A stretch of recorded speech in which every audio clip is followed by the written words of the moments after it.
ರಾಜ. ಸ್ವಾಮಿ ಒಂದು ಸ್ವಲ್ಪ ದಿನದಲ್ಲಿ ರಾಜ ಅಭಾವವಿರುವ ಪ್ರತಿಯೊಬ್ಬರ ಮೇಲೆ ನಿನ್ನ ಗಾಯಗೊಳಿಸಲು ಒಪ್ಪಿಸಿಕೊಟ್ಟಿನ ರಾಜ. ನಾನು ಆಶೀರ್ವದಿಸಿ ಬಲಪಡಿಸು. ಎಲ್ಲ ಸ್ತುತಿ ಸ್ತೋತ್ರ ಘನಮಾನ ಉಂಟಾಗಲಿ. ಯೇಸು ಕ್ರಿಸ್ತನ ನಾಮದಲ್ಲಿ ಬೇಡಿ ಬಂದುಕೊಳ್ಳುತ್ತೇನೆ. ಪರಲೋಕದ ದೇವರೇ, ಆಮೆನ್.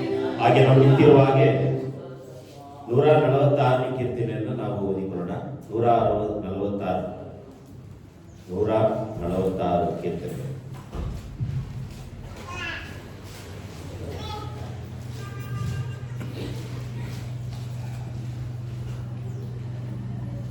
ನೂರ 46 ಕೀರ್ತನೆಗಳು.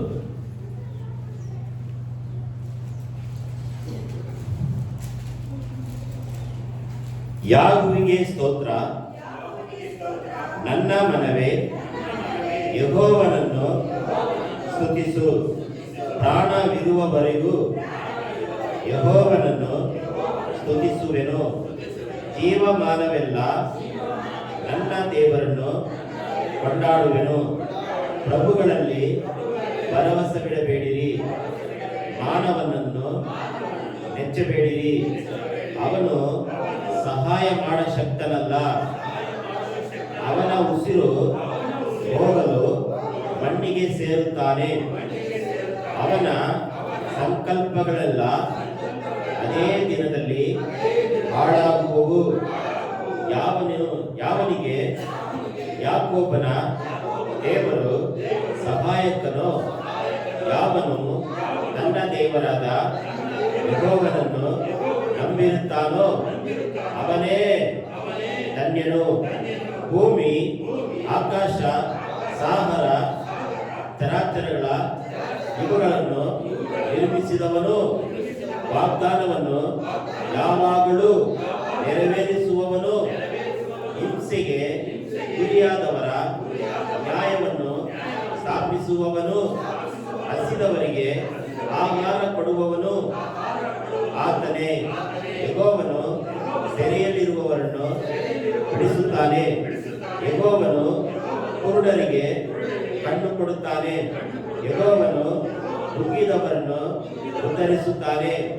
ಯೆಹೋವನು ನೀತಿವಂತರನ್ನು ಪ್ರೀತಿಸುತ್ತಾನೆ. ಯೆಹೋವನು ಪರದೇಶದವರನ್ನು ಕಾಪಾಡುತ್ತಾನೆ.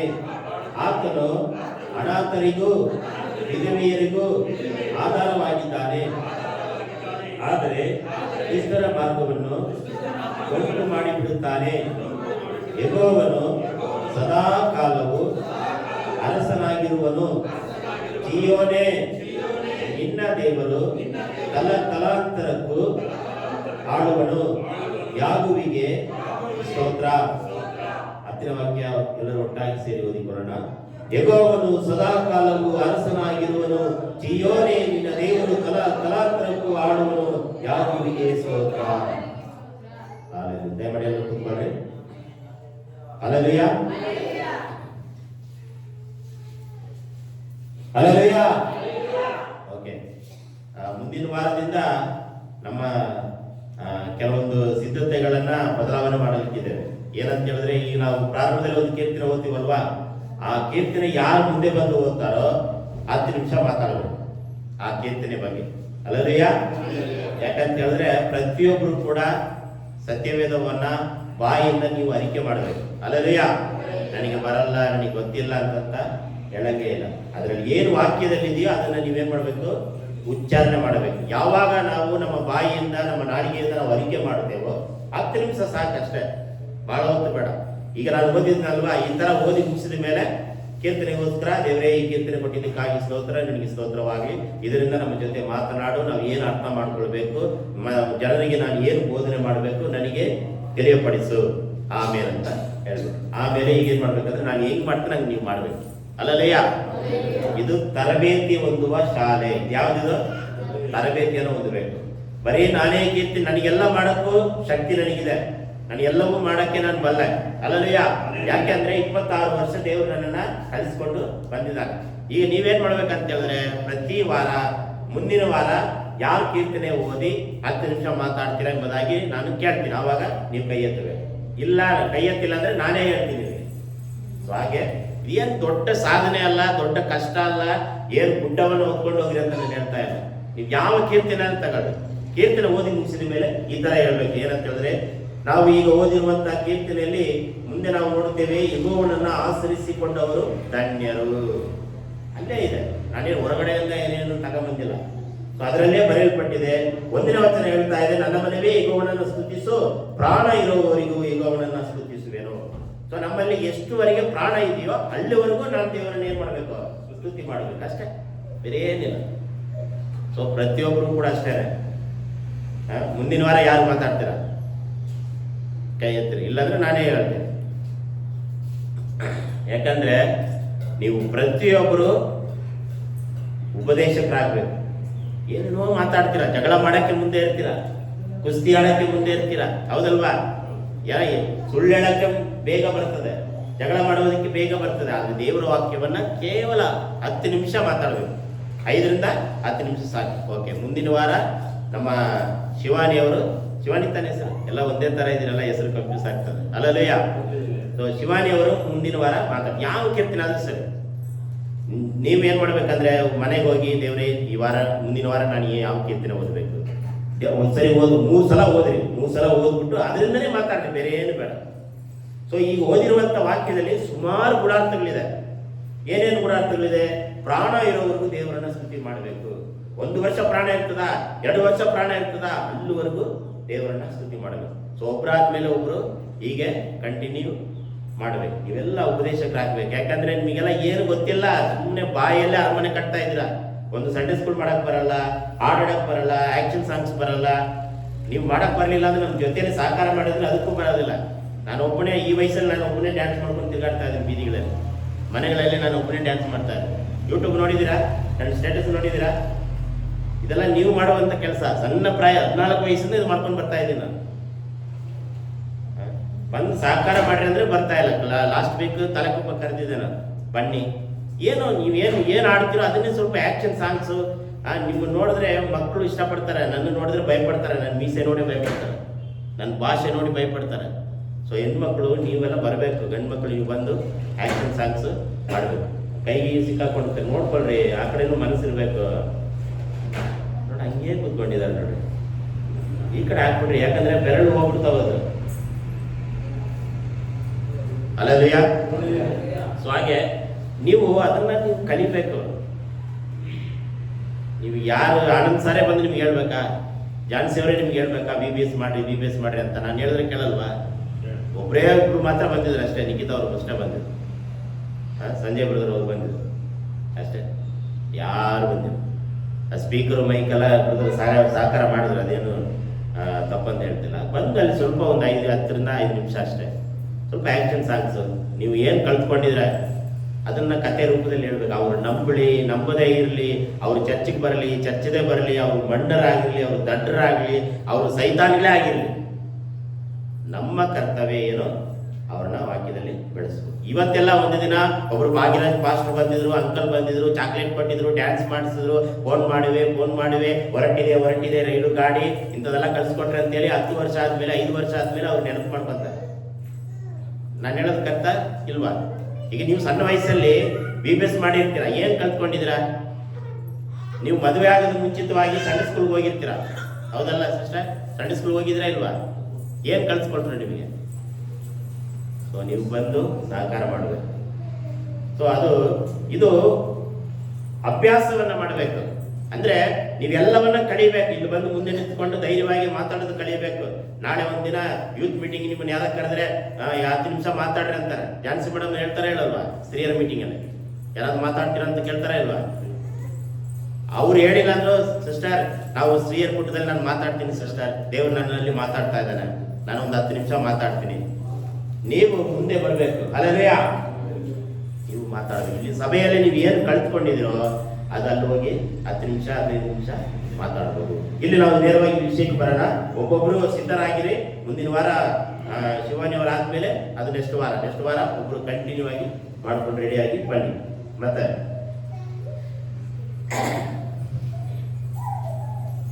ಐದನೇ ವಚನ, ಯಾವನಿಗೆ ಯಾಕೋಬನ ದೇವರು ಸಹಾಯಕನೋ, ಯಾವನು ತನ್ನ ದೇವರಾದ ಯೆಹೋವನನ್ನು ನಂಬಿರುತ್ತಾನೋ ಅವನೇ ಧನ್ಯನು. ಇಲ್ಲಿ ನಾವು ದೇವರ ವಾಕ್ಯ ನೋಡ್ತೇವೆ. ಮೂರನೇ ವಚನ, ಪ್ರಭುಗಳಲ್ಲಿ ಭರವಸೆ ಬಿಡಬೇಡಿರಿ, ಮಾನವನನ್ನ ನೆಚ್ಚಬೇಡಿರಿ, ಅವನು ಸಹಾಯ ಮಾಡಶಕ್ತನಲ್ಲ. ಈ ಭೂಮಿಯಲ್ಲಿ ನನಗೆ ಯಾರಾದರೂ ಮನುಷ್ಯರು ಏನ್ ಮಾಡ್ತಾರೆ ಅಂತ ಹೇಳಿದ್ರೆ, ಪ್ರಭುಗಳು ಸಹಾಯ ಮಾಡ್ತಾರೋ, ಅಧಿಕಾರಿಗಳು ಸಹಾಯ ಮಾಡ್ತಾರೋ, MLA ಸಹಾಯ ಮಾಡ್ತಾರೋ, ಚೀಫ್ ಮಿನಿಸ್ಟರ್ ಸಹಾಯ ಮಾಡ್ತಾರೋ, ಅದಕ್ಕಾಗಿಯೇ ನಾವು ಕಾಯ್ಕೊಂಡಿರಬಾರ್ದು. ನಾವು ಆಸೆ ಪಡಬೇಕು, ಸಹಾಯ ಮಾಡ್ತಾರೆ, ಅದು ಮಾಡುವವರೆಗೂ ನಾವು ಅದರಲ್ಲಿ ಟ್ರ್ಯಾಕಲ್ಲೇ ಹೋಗ್ತಾ ಇದ್ರೆ ಏನಾಗುತ್ತೆ, ಜೀವನ ಫುಲ್ಲು ಅದರಲ್ಲೇ ಹೋಗ್ತದೆ. ನಾವು ಹೋಗ್ತಾ ದಾರಿಯಲ್ಲಿ ಅದಾಗಿ ಬಂದ್ರೆ ಪರವಾಗಿಲ್ಲ, ನಾವಾಗಿ ಅದಕ್ಕೆ ನೆಚ್ಚಬೇಡಿರಿ. ಈಗೆಲ್ಲ ಪ್ರಭುಗಳಲ್ಲಿ ಆಸೆ ಪಡ್ತೀವಿ ನಾವು ಆಸೆ ಪಟ್ಟಿದ್ರೆ ಇಲ್ವಾ? MLAಗೆ ಆಸೆ ಪಟ್ಟಿವಿ ನಾವು, ಏನೋ ಒಂದು ಕಾಂಪೌಂಡ್ ಬೇಕು, ಗೋಡೆ ಕಟ್ಟಬೇಕು, ಅದು ಮಾಡಬೇಕು, ಇದು ಮಾಡಬೇಕು, ಆಸೆ ಪಟ್ಟು ನಾವೇನು ಮಾಡಿದ್ವಿ, ಅಲ್ಲಿ ಹೋಗಿ ಕೂತ್ಕೊಂಡು ನಿರಾಶವಾಗಿ ಬಂದ್ಬಿಟ್ಟಿವಿ ತಾನೆ. ಆದರೆ ನಮ್ಮ ಇಡೀ ಜೀವನ ಅದರಲ್ಲೇ ಇರಬಾರ್ದಂತೆ. ಸೊ ನಮ್ಮ ಒಂದು ಟ್ರ್ಯಾಕ್ ಹೆಂಗಿದೆಯೋ ಅದರಲ್ಲೇ ನಾವು ಹೋಗ್ತಾ ಇದ್ದೀವಿ. ಮತ್ತೆ ಯೆಹೋವನು ಯಾರಿಗೆ ಸಹಾಯ ಮಾಡ್ತಾರೋ ಅವ್ರು ಏನಾಗಿದ್ದಾರೆ, ಧನ್ಯರು. ದೇವರನ್ನೇ ನಂಬಬೇಕಂತೆ. ದೇವರೇ ಸಹಾಯ ಮಾಡಪ್ಪ, ದೇವರೇ ಸಹಾಯ. ನಾವು ಇಷ್ಟೆಲ್ಲ ಅರಿಕೆ ಮಾಡಿ ಲಾಸ್ಟಿಗೆ ಎಲ್ಲ ಹೋಗ್ತೀವಿ, ನಾವು ದೇವರ ಹತ್ರನೇ ಬರ್ತೀವಿ. ದೇವರೇ ಸಹಾಯ ಮಾಡು, ದೇವರೇ ಸಹಾಯ ಮಾಡು. ಎಷ್ಟು ವರ್ಷ ನನ್ನನ್ನು ಸೇರಿಸಿ ಹೇಳ್ತಾ ಇದ್ದೀನಿ, ಸಭೆಯವರು ಸಹಾಯ ಮಾಡ್ತಾರೆ, ವಿಶ್ವಾಸಿಗಳು ಸಹಾಯ ಮಾಡ್ತಾರೆ, ಈ ಬೇತಿಯಲ್ ಕಮಿಟಿಯವರು ನನ್ನ ಎಂಕರೇಜ್ ಮಾಡ್ತಾರೆ ಅಂತೇಳಿ ನಾನು ಆಸೆ ಪಡ್ತೀನ ಇಲ್ವಾ?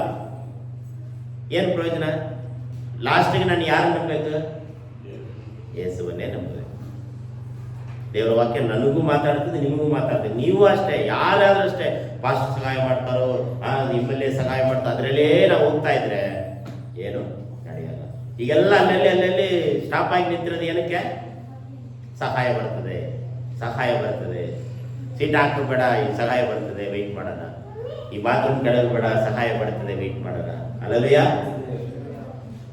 ದೇವರನ್ನೇ ನಂಬಬೇಕು, ಯೇಸುವನ್ನೇ. ದೇವರ ವಾಕ್ಯ ಹೇಳ್ತದೆ, ಪ್ರಭುಗಳಲ್ಲಿ, ಪ್ರಭು ಅಂದ್ರೆ ಯಾರು? ರಾಜ, ಮುಖ್ಯಮಂತ್ರಿ, CM, ಪ್ರಧಾನಮಂತ್ರಿ, MLA, ಚೇರ್ಮನ್ರು, ಊರ್ ಪಂಚಾಯತ್ தலைವರು, ಇವರೆಲ್ಲ ಇರ್ತಾರಲ್ವಾ? ಹಾಗೆ ನಾವು ದೇವರನ್ನೇ ನಂಬಬೇಕು. ಮತ್ತೆ ಭೂಮಿ, ಆಕಾಶ, ಸಾಗರ, ಚಿರಾಚರಗಳ ಮೇಲೆ ಇವರು ನಿಮಿರಿಸಿದವನು, ವಾಗ್ದಾನವನ್ನ ಯಾವಾಗಲೂ ನೆರವೇರಿಸುವವನು, ಹಿಂಸೆಗೆ ಗುರಿಯಾದವರನ್ನ ಯಾರಾದ್ರೂ ಹಿಂಸೆಗೆ ಒಳಗಾಗಿದ್ರೆ ದೇವರು ಏನ್ ಮಾಡ್ತಾನೆ? ನ್ಯಾಯವನ್ನು ತೀರಿಸ್ತಾನಂತೆ. ನೀವು ಆಸ್ತಿಯನ್ನ ಕಳೆದುಕೊಂಡಿರಾ, ಹಣ ಅಂತಸ್ತನ್ನ ಕಳೆದುಕೊಂಡಿದ್ದೀರಾ, ಬಿಟ್ಟು ಕೊಟ್ಟು ಬಿಟ್ಟಿದ್ದೀರಾ, ಇಲ್ಲ ಕಿತ್ಕೊಂಡು ಹೋಗ್ಬಿಟ್ಟಿದಾರಾ, ಹಿಂಸೆಗೆ ಒಳಗಾಗಿದ್ರೆ ದೇವರೇ ಏನ್ ಮಾಡ್ತಾನೆ? ನ್ಯಾಯವನ್ನ ನಿರ್ಮಿಸ್ತಾನೆ. ನಾವು ಈ ಕೋರ್ಟ್ಗೆ ಹೋಗ್ತೀವಿ, ನಮ್ಮ ಆಸ್ತಿಗೋಸ್ಕರ, ಅಂತಸ್ತಿಗೋಸ್ಕರ, ಎಲ್ಲ ಕಡೆ ಹೋಗ್ತೀವಿ ನಾವು, ಹೌದಲ್ವಾ? ಏನು ನ್ಯಾಯ ಸಿಗಲ್ಲ. ಲಾಸ್ಟ್ಗೆ ಎಲ್ಲಿ ಸಿಗುತ್ತೆ? ಯೆಹೋವನೇ ನ್ಯಾಯ ತೀರಿಸ್ತಾನೆ. ನಿನಗೆ ಬರಬೇಕಾದ ಪಾಲು, ನಿನಗೆ ಸಿಗಬೇಕಾದಂತ ಅಂತಸ್ತು, ಆಸ್ತಿಗಳು ಎಲ್ಲವೂ ಯಾರು ನ್ಯಾಯ ತೀರಿಸ್ತಾರೆ? ಹಿಂಸೆ ತಾನೆ. ನಿಮ್ಗೆ ಏನೋ ಆಸ್ತಿ ಸಿಗ್ಲಿಲ್ಲ ಅಂದ್ರೆ ಹಿಂಸೆ ತಾನೆ, ನನಗೇನು ಸಿಗ್ಲಿಲ್ಲ ಅಂದ್ರೆ ಅದು ಹಿಂಸೆ ತಾನೆ. ದೇವ್ರು ಏನ್ ಮಾಡ್ತಾನೆ? ನ್ಯಾಯ ತೀರಿಸ್ತಾನೆ. ನನ್ನ ವಿಚಾರದಲ್ಲಿ ನ್ಯಾಯ ತೀರಿಸ್ತಾನೆ, ನಿಮ್ಮ ವಿಚಾರದಲ್ಲಿ ನ್ಯಾಯ ತೀರಿಸ್ತಾನೆ, ಸರ್ಕಾರ ವಿಚಾರದಲ್ಲಿ ನ್ಯಾಯ ತೀರಿಸ್ತಾನೆ, ಬೇತೇಲ್ ಮಿನಿಸ್ಟ್ರಿ ವಿಚಾರದಲ್ಲಿ ನ್ಯಾಯ ತೀರಿಸ್ತಾನೆ. ಯಾರು ಹಿಂಸೆಗೆ ಗುರಿಯಾದರೋ, ಸಣ್ಣ ಮಕ್ಕಳು ಮೊದಲುಗೊಂಡು ವಯಸ್ಸಾದವರೆಗೂ ಹಿಂಸೆಗೆ ಒಳಗಾಗಿದ್ರೆ, ಕಷ್ಟಕ್ಕೆ ಒಳಗಾಗಿದ್ರೆ ನ್ಯಾಯವನ್ನು ದೇವ್ರು ಏನ್ ಮಾಡ್ತಾನೆ? ತೀರಿಸ್ತಾನೆ. ಅಲ್ಲಯ್ಯ, ನೀವು 3 ಜನ ಹಾಡಿಗೆ ಸಿದ್ಧರಾಗ್ರಿ, ಅರ್ಧ ಗಂಟೆ ನಿಮಗೆ ಕೊಡ್ತೀನಿ. 6 ಹಾಡು ಸೆಲೆಕ್ಟ್ ಮಾಡ್ಕೊಡ್ರಿ, ಓಕೆನಾ? ಅಲ್ಲಯ್ಯ, ಯಾವ ಹಾಡು ಅಂತೇಳಿ ನೀವು ಸೆಲೆಕ್ಟ್ ಮಾಡಿ ಇಟ್ಕೊಡ್ರಿ. ಆಮೇಲೆ, ಹಸಿದವರಿಗೆ ಆಹಾರ ಕೊಡುವವನು ಆತನೇ, ಯೆಹೋವನು ಸೆರೆಯಲ್ಲಿದ್ದವರನ್ನು ಬಿಡಿಸುತ್ತಾನೆ. ಸೆರೆಮನೆಯಲ್ಲಿರುವವರನ್ನ ದೇವರು ಏನ್ ಮಾಡ್ತಾನೆ? ಬಿಡಿಸ್ತಾನೆ. ಹೊಟ್ಟೆ ಹಸಿವಿನಿಂದ ಯಾರು ಇರ್ತಾರೋ ಅವರಿಗೆ ದೇವರು ಏನ್ ಮಾಡ್ತಾನೆ? ಆಹಾರವನ್ನ ಕೊಡುವವನಾಗಿದ್ದಾನೆ. 8ನೇ ವಚನ, ಯೆಹೋವನಿಗೆ ಕುರುಡರಿಗೆ ಕಣ್ಣನ್ನು ಕೊಡ್ತಾನೆ. ಏನರ್ಥ? ಆಮೇಲೆ, ಯೆಹೋವನು ನೀತಿವಂತರನ್ನು ಪ್ರೀತಿಸುತ್ತಾನೆ, ಯೆಹೋವನು ಕುಗ್ಗಿದವರನ್ನ ಉದ್ಧರಿಸುತ್ತಾನೆ. ಈಗ ನಾವೆಲ್ಲ ಕುರುಡರ, ಕಣ್ಣಿದ್ದವರ?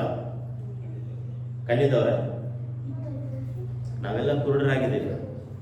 ದೇವರ ಆಶೀರ್ವಾದವನ್ನ ನೋಡದೇ ಇರುವವರು ಕುರುಡರು, ದೇವರ ಮಹಿಮೆಯನ್ನ ಕಾಣದೇ ಇರುವವರು ಕುರುಡರು, ಆ ಆಶೀರ್ವಾದವನ್ನ ಪಡ್ಕೊಳ್ಳದೇ ಇರುವವರು ಕುರುಡರು. ನಮ್ಮಲ್ಲಿ ದುಡ್ಡು ಸಂಪಾದನೆ ಮಾಡಕ್ಕೆ ಆಗ್ತಾ ಇಲ್ಲ, ಕುರುಡರು. ಏನು ಸೇಕರಣೆ ಮಾಡಕ್ಕೇ ಆಗ್ತಾ ಇಲ್ಲ, ಕುರುಡರು. ಏನು ನಮ್ಮಿಂದ ಕಣ್ಣಾರೆ ನೋಡ್ತೀವಿ, ಆದ್ರೆ ಅನುಭವಿಸಕ್ ಆಗ್ತಾ ಇಲ್ಲ. ಕಣ್ಣಾರೆ ನೋಡ್ತೀವಲ್ವಾ, ಅವ್ರು ಆಶೀರ್ವಾದವಾಗಿದ್ದಾರೆ, ಇವರು ಆಶೀರ್ವಾದವಾಗಿದ್ದಾರೆ, ನಾವು ಅನುಭವಿಸಕ್ ಆಗ್ತಾ ಇಲ್ಲ. ನಾವೆಲ್ಲ ಯಾರು? ಕುರುಡರು. ಕಣ್ಣಿದ್ರು ಕುರುಡರು, ಕಿವಿದ್ರು ಕಿವುಡ್ರು, ಮೂಗಿದ್ರು ಮೂಸಿರುವುದಿಲ್ಲ. ಬರೀ ದೇವ್ರಿಗೆ ಮಾತ್ರ ಹೇಳೋದಲ್ಲ, ಅನ್ಯ ಜನರು ದೇವ್ರಿಗೆ ಮಾತ್ರ ಹೇಳೋದಲ್ಲ. ಕಲ್ಲಿದ್ರು ಮೂಸುವುದಿಲ್ಲ, ಕಣ್ಣಿದ್ರು ಮಾತಾಡುವುದಿಲ್ಲ, ಬಾಯಿದ್ರು ಮಾತಾಡೋದಿಲ್ಲ. ಮನುಷ್ಯರಿಗೂ ಅನ್ವಯ ಆಗ್ತದೆ. ನಾವು ಕೂಡ ಕಾಲಿದ್ರೂ ನಡೆಯಲ್ಲ, ಕೈ ಇದ್ರೂ ಕೆಲಸ ಮಾಡಲ್ಲ. ಅಲ್ಲಯ್ಯ, ಹಸಿದವರಿಗೆ, ಕಣ್ಣು ಕುರುಡಾದವರಿಗೆ ದೇವರು ಏನ್ ಮಾಡ್ತಾನೆ? ಕಣ್ಣನ್ನ ಕೊಡ್ತಾನೆ. ದೇವರೇ, ಇವತ್ತು ನಾವು ಪ್ರಾರ್ಥನೆ ಮಾಡಿ, ದೇವರೇ ಕಣ್ಣಿದ್ರು ನಾನು ಕುರುಡನಾಗಿದ್ದೇನೆ, ಆಶೀರ್ವಾದವನ್ನ ನೋಡೋಕ್ಕಾಗ್ತಾ ಇಲ್ಲ, ಅನುಭವಿಸಕ್ಕಾಗ್ತಾ ಇಲ್ಲ, ದೇವರೇ ನನ್ನನ್ನು ಅನುಭವಿಸುವಂತೇಳಿ ಏನ್ ಮಾಡ್ಬೇಕು? ಪ್ರಾರ್ಥನೆಯನ್ನ ಮಾಡಬೇಕು. ಮತ್ತೆ 9,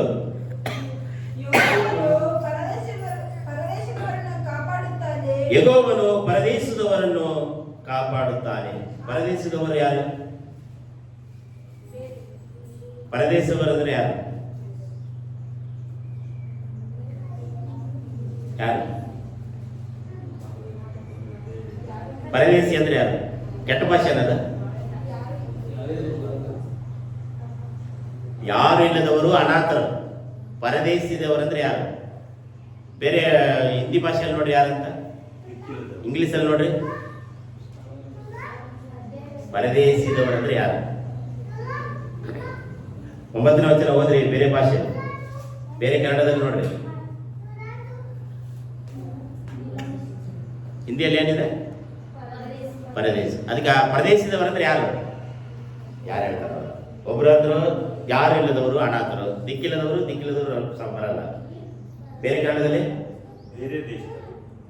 ವೆರಿ ಗುಡ್. ಕೈಗಳನ್ನು ತಟ್ಟರೆ ಅವ್ರಿಗೋಸ್ಕರ ಬೇರೆ ಊರಿನವರು, ಬೇರೆ ರಾಜ್ಯದವರು, ಬೇರಿಂದ ಬಂದವರು ಪರದೇಶಿಯವರು. ಬೇರೆ ದೇಶದವರು, ಬೇರೆ ರಾಜ್ಯದವರು, ಬೇರೆ ಊರಿಂದ ಬಂದವರು ಪರದೇಶಿ. ಕರೆಕ್ಟಾ? ಮತ್ತೆ ಯಾಕೆ ಹೇಳ್ತಾ ಇಲ್ಲ? ಅಲ್ಲಯ್ಯ, ಅನಾಥರು ಬೇರೆ, ಯಾರಿಲ್ಲದವರು ಬೇರೆ. ಪರದೇಶಿ ಅಂತ ಹೇಳಿದ್ರೆ ವಲಸೆ ಬಂದವರು, ಊರು ಬಿಟ್ಟು ಊರು ಬಂದವರು. ಅದೇ ಕೆಲವರೆಲ್ಲ ನೋಡ್ರಿ, ಬಹಳ ಸಿಟ್ಟು ಬರುತ್ತೆ. ಊರು ಬಿಟ್ಟು ಊರು ಬಂದು ನಮ್ಮ ಊರಿಗೆ ಬಂದ ನೀನು ಅವಾಜ್ ಆಗ್ತೀಯಾ ಹೇಳ್ತಾರೆ ಅಲ್ವಾ? ಬಟ್ ನಾನು ಕೂಡ ಪರದೇಶಿ. ತಮಿಳ್ನಾಡಿಂದ ಇಲ್ಲಿಗೆ ಬಂದೆ, ಹಿರಿಯೂರಿಂದ ಇಲ್ಲಿಗೆ ಬಂದೆ. ಬೇರೆ ಊರಿಂದ ಬಂದವರೆಲ್ಲ ಯಾರು? ಪರದೇಶಿ. ನಮ್ಮನ್ನ ಕೈ ಬಿಡೋದಿಲ್ಲ, ದೇವರು ಕಾಪಾಡ್ತಾನಂತೆ. ಅಲ್ಲಯ್ಯ, ಯಾವುದೇ ಊರಿಂದ ಬಿಟ್ಟು ಬಂದರೂ ಕೂಡ, ತಮಿಳುನಾಡಾಗ್ಲಿ, ಮಹಾರಾಷ್ಟ್ರ ಆಗ್ಲಿ, ಮುಂಬೈ ಆಗ್ಲಿ, ಯಾವ ದೇಶವನ್ನ ಬಿಟ್ಟು ಬಂದರೂ ಕೂಡ, ನಾವೆಲ್ಲ ಪರದೇಶಿ ಆಗಿದ್ರು ಕೂಡ ದೇವರು ನಮ್ಮನ್ನ ಏನ್ ಮಾಡ್ತಾನೆ? ಕಾಪಾಡ್ತಾನೆ. ಯಾರು ಹೇಳ್ತಾರೆ? ದೇವರ ವಾಕ್ಯ 9ನೇ ವಚನದಲ್ಲಿ ಬರೆಯಲ್ಪಟ್ಟಿದೆ. ಆತನು ಅನಾಥರಿಗೂ ವಿಧವೆಯರಿಗೂ ಆಧಾರವಾಗಿದ್ದಾನೆ. ಅದಕ್ಕೆ ಹೇಳೋದು, ಅನಾಥರು ಕೂಡ, ಯಾರು ಹೇಳಿದವರು ಅಂತ ಹೇಳಿದ್ರಲ್ವಾ, ಅವ್ರಿಗೂ ವಿಧವೆಯರಿಗೂ ಕೂಡ ದೇವರು ಏನ್ ಮಾಡ್ತಾನೆ? ಆಧಾರವಾಗಿರ್ತಾನೆ. ಕೊನೆದಾಗಿ 10ನೇ ವಚನ, ಯೆಹೋವನು ಸದಾಕಾಲವು ಅರಸನಾಗಿರುವನು, ಜೀವನೇ ನಿನ್ನ ದೇವರು ತಲಾಂತರಕ್ಕೂ ಆಳುವನು. ಯಾಗುವಿಗೆ ಸ್ತೋತ್ರ. ಅಷ್ಟೇ ಮುಗೀತು. 10 ನಿಮಿಷ ಮುಗೀತಾ? ಇಷ್ಟೇ ಮುಗಿಸ್ಬಿಟ್ರೆ ಆಯ್ತು. ನನಗೆ ಬರಲ್ಲ ಫಸ್ಟೇ, ನಾನು ಪ್ರಿಪೇರ್ ಆಗಿಲ್ಲ ಫಸ್ಟೇ, ನನಗೆ ಗೊತ್ತಿಲ್ಲ ಫಸ್ಟೇ, ಇದೆಲ್ಲ ತಗೊಂಡ್ಬಿಟ್ರೆ ನೀವೆಲ್ಲ ಪಕ್ಕ ವಿಶ್ವಾಸಿಗಳು. ನನಗೆ ಗೊತ್ತು, ಯಾರು ಹೇಳಿದ್ರೆ ಕೇಳ್ತೀರ ಅಂದ್ರೆ ಅವ್ರು ಹೇಳಿದ್ರೆ ನೀವು ಕೇಳ್ತೀರ, ನಾವು ಹೇಳಿದ್ರೆ ಕೇಳೋದಿಲ್ಲ. ಪಕ್ಕ ಪ್ರೂಫ್ ಇದೆ, ವಿಡಿಯೋ ಇದೆ. ನಮ್ಮ ಸಭೆಯಲ್ಲಿ ನೀವು ಟ್ರೈನಿಂಗ್ ಕೊಡ್ತೀರಾ ಇಲ್ವಾ? ಹೊಸ ವರ್ಷ ರಾತ್ರಿಯಲ್ಲಿ ನಮ್ಮನ್ನು ನಿಲ್ಸ್ಕೊಂಡು ಏನು ಮಾತಾಡಿದ್ರು ಗೊತ್ತಾ? ಮಧ್ಯರಾತ್ರಿಯಲ್ಲಿ ನಮ್ಮನ್ನು ನಿಲ್ಸ್ಕೊಂಡು ಏನು ಮಾತಾಡಿದ್ರು? ಆನಂದ್ ಸರ್ ಅವರು. ಸಿಸ್ಟರ್ ಏನು ಹೇಳಿದ್ರು? ಆಮೇಲೆ ವಾಕ್ಯವನ್ನ ಅರಿಕೆ ಮಾಡ್ಬೇಕಂತ ಹೇಳಿದ್ರು. ಏನು ಅರ್ಥ ಅಂತ ಕೇಳಿದ್ರಲ್ವ? ಸೊ ಹಾಗೆ ನೀವೆಲ್ಲ ಏನು ಮಾಡ್ತಾ ಇದ್ದೀರಿ ನೀವು ಪಾಸ್ಟರ್ಗಳಂತ ನನಗೆ ಬೈದ್ರು. ನಾನು ಇನ್ನೂ ಮರೆತಿಲ್ಲ. ಒಬ್ಬೊಬ್ರು ಆಡುವ ಭಾಷೆಗಳು, ನೀವು ಮಾಡುವ ಮಾತಾಡುಗಳು ನಾನು ಮರೆಯಲ್ಲ. ನೆನಪಿಟ್ಕೊಂತೀರಿ. ಯಾಕಂದ್ರೆ ನೀವೆಲ್ಲ ಸೇವಕರ, ನೀವೆಲ್ಲ ಉಪದೇಶಕರಾದ್ರೆ ದೇವರಿಗೆ ಸಂತೋಷ, ದೇವರಿಗೆ ಆಶೀರ್ವಾದ. ನೀವೇನ್ ಮಾಡ್ಬೇಕಂದ್ರೆ ಪ್ರತಿ ವಾರ ಒಬ್ಬೊಬ್ರು ಮಾತಾಡ್ಬೇಕು. ಅಲ್ಲಯ್ಯ, ಅದನ್ನ ನೀವು ಮನದಲ್ಲಿ ಇಟ್ಕೊಂಡ್ರೆ ಇಷ್ಟೇ ಮುಗೀತು. ಇದರಲ್ಲಿ ಏನಾಯ್ತು ಅದನ್ನ ಹೇಳಿದ್ವಿ ಅಷ್ಟೇ. ಬೇರೆ ಎಲ್ಲಾದ್ರೂ ತಗೊಂಡ್ಬಂದಿನ? ಇಲ್ಲ. ಕಷ್ಟ ಅನಿಸ್ತೈತ? ಸುಲಭ. ಸೊ ಒಬ್ಬೊಬ್ರು ಉಪದೇಶಗಳು. ನೀವು ಕೂಡ ಅಷ್ಟೇ, ಎಲ್ಲರೂ ಅಷ್ಟೇ. ದೀಕ್ಷಾ ಸ್ಥಾನ ತಗೊಂಡವ್ರು ಮಾತ್ರ ಅಲ್ಲ, ಎಲ್ಲರೂ ಯೇಸುಸ್ವಾಮಿ ನಂಬುವ ಪ್ರತಿಯೊಬ್ರು ಕೂಡ ಮುಂದೆ ನಿಂತು 10 ನಿಮಿಷ ಕೀರ್ತನೆ ಓದಿ ಅದನ್ನ ಮುಗಿಸ್ಬೇಕು. ಅಲ್ಲಯ್ಯ, ಈಗ ನಾವು ದೇವರಲ್ಲಿ ನಾವು ಪ್ರಾರ್ಥನೆ ಮಾಡೋಣ. ದೇವರೇ, ಹಿಂಸೆಗೆ ನಾನು ಒಳಗಾಗಿದ್ದೇನಪ್ಪ, ಆಸ್ತಿಯನ್ನ ಕಳೆದುಕೊಂಡೆ, ಅಂತಸ್ತು ಕಳೆದುಕೊಂಡೆ, ವ್ಯಾಪಾರದಲ್ಲಿ ನಷ್ಟ, ಎಲ್ಲವೂ ನಷ್ಟವಾಗಿದೆ. ದೇವರೇ, ನನ್ನ ಕಣ್ಣುಗಳನ್ನು ತೆರೆ ಮಾಡು. ದೇವರೇ ನಾನು ಅನಾಥನಾಗಿದ್ದೇನೆ, ನಾನು ಪರದೇಶನಾಗಿದ್ದೇನೆ ಎಂಬುದಾಗಿ ಅರಿಕೆ ಮಾಡಿ ದೇವರಲ್ಲಿ ಆರಾಧನೆಗಾಗಿ ನಾವು ಸಿದ್ಧರಾಗೋಣ. Hallelujah, hallelujah. ಪರಿಶುದ್ಧನೇ, ಪರಿಶುದ್ಧನೇ, ಪರಿಶುದ್ಧನೇ ಯೇಸುವೇ ನಿನಗೆ ಸ್ತೋತ್ರವಾಗಲಿ, ಸ್ತೋತ್ರವಾಗಲಿ. ಹಾಗೆ ನಾವು ಪ್ರಾರ್ಥನೆ ಮಾಡ್ತಿರುವಾಗ ಆರಾಧನೆ ಮಾಡುವವರು ಮುಂದೆ ಬನ್ನಿ. ಯೇಸುವೇ ನಿನಗೆ ಸ್ತೋತ್ರ. ಪರಿಶುದ್ಧನೇ, ಪರಿಶುದ್ಧನೇ, ಪರಿಶುದ್ಧನೇ, ಪರಿಶುದ್ಧನೇ, ಪರಿಶುದ್ಧನೇ. ಯೇಸುವೇ ನನ್ನ ಕಣ್ಣುಗಳನ್ನು ತೆರೆ ಮಾಡಿ ಯೇಸುವೆ. ಅಪ್ಪ ನಮ್ಮ ಕಿವಿಗಳನ್ನು ತೆರೆ ಮಾಡಿ ಕರ್ತನೆ. ನಾವು ಅನಾಥರಾಗಿದ್ದೇವೆ, ನಾವು ಪರದೇಶದವರಾಗಿದ್ದೇವೆ ಕರ್ತನೆ. ಯೇಸುವೆ ನಮ್ಮನ್ನು ಬಲಪಡಿಸು. ಮುಂದೆ ಬನ್ನಿ, ಆರಾಧನೆ ಮಾಡುವ ಮುಂದೆ ಬನ್ನಿ. ಒಂದ್ಸರಿ ಹೇಳಿದ್ರೆ ಕೇಳಿ ಬಂದ್ಬಿಡ್ಬೇಕು. ಯೇಸುವೆ ನಿನಗೆ ಸ್ತೋತ್ರವಾಗಲಿ, ಸ್ತೋತ್ರವಾಗಲಿ. ಪರಿಶುದ್ಧನೇ, ಪರಿಶುದ್ಧನೇ, ಪರಿಶುದ್ಧನೇ. ಯೇಸುವೆ ಆರಾಧನೆಗಾಗಿ ನಮ್ಮನ್ನು ನಾವೇ ಸಿದ್ಧ ಮಾಡಿಕೊಳ್ಳುತ್ತೇವೆ, ನಮ್ಮನ್ನೇ ಬಲಪಡಿಸಿಕೊಳ್ಳುತ್ತೇವೆ ಕರ್ತನೆ. ನಮ್ಮನ್ನು ಬಲಪಡಿಸಿ ನಮ್ಮನ್ನು ಉಪಯೋಗ ಮಾಡಬೇಕಾಗಿ ನಿನಗೆ ಸ್ತೋತ್ರ, ಸ್ತೋತ್ರ, ಸ್ತೋತ್ರ, ಸ್ತೋತ್ರ.